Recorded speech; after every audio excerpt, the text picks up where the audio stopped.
Matthew chapter number 10, verse number 35 and 36. For I am come to set a man at variance against his father, and the daughter against her mother, and the daughter-in-law against her mother-in-law. And a man's foes shall be they of his own household. If we look at this,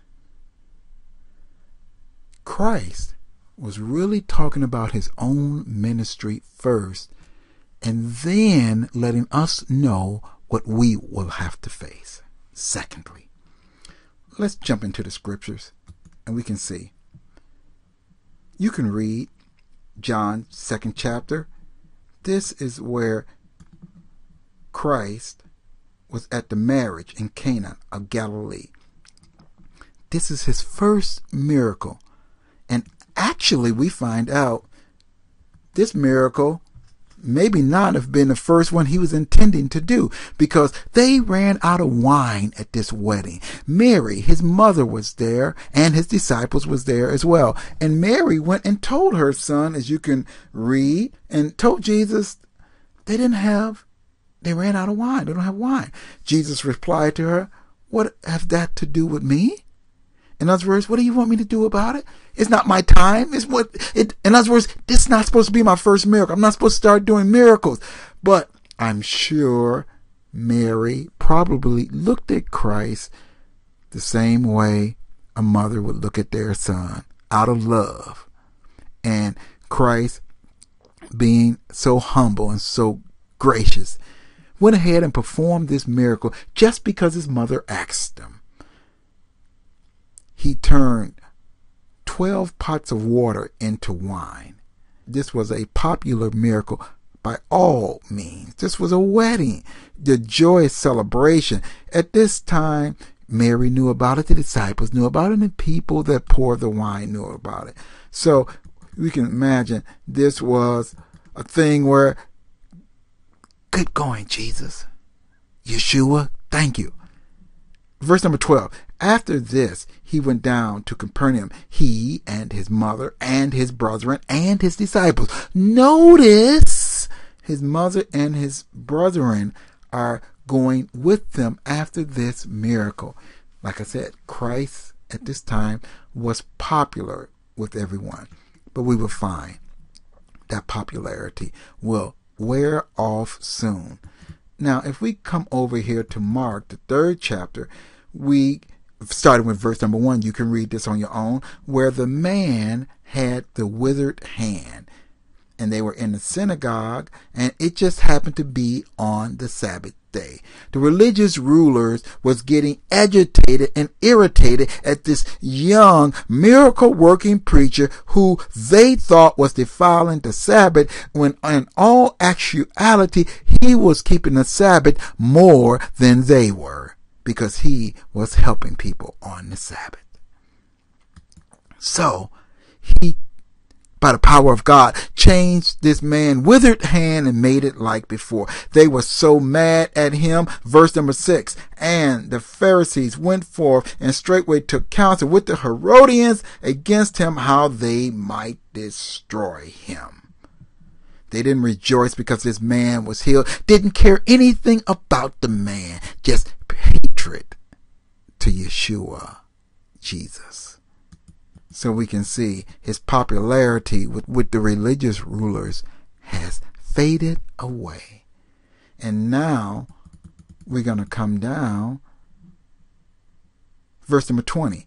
And the multitudes came together again, so that they could not so much as eat bread. This is how the people was following him, thronging to him, mobbing him. But look at verse 21. And when his friends heard of it, they went out to lay hold on him, for they said he is beside himself. Let's look at this in the complete Jewish Bible. When his family heard about this, they set out to take charge of him, for they said, he is out of his mind. Who do he think he is?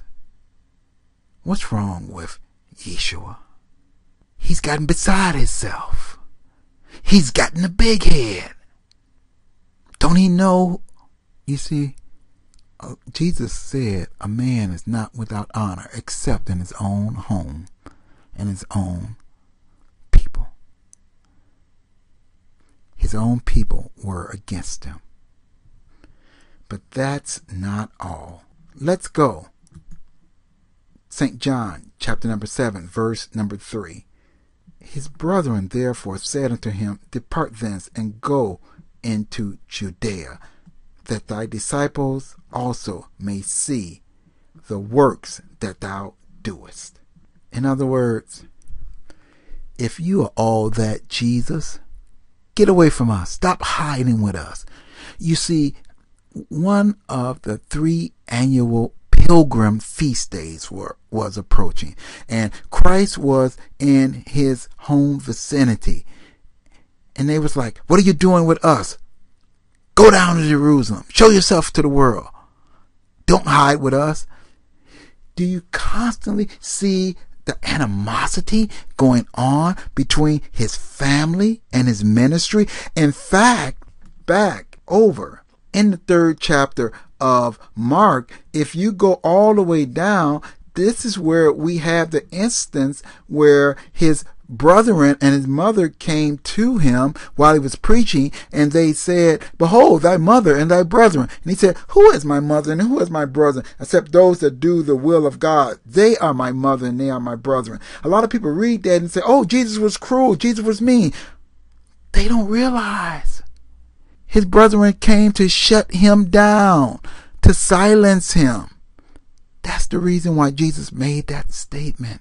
They did not appreciate or recognize his brethren, who he was. It wasn't until after his death that James got converted, when Christ actually showed himself to him after he was risen from the dead.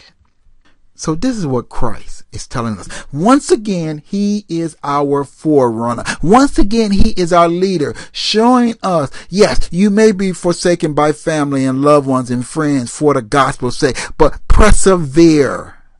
God will bless you. God, we give you glory and honor. We give you all the praise. Have your way. Help us to do your will. Thank God.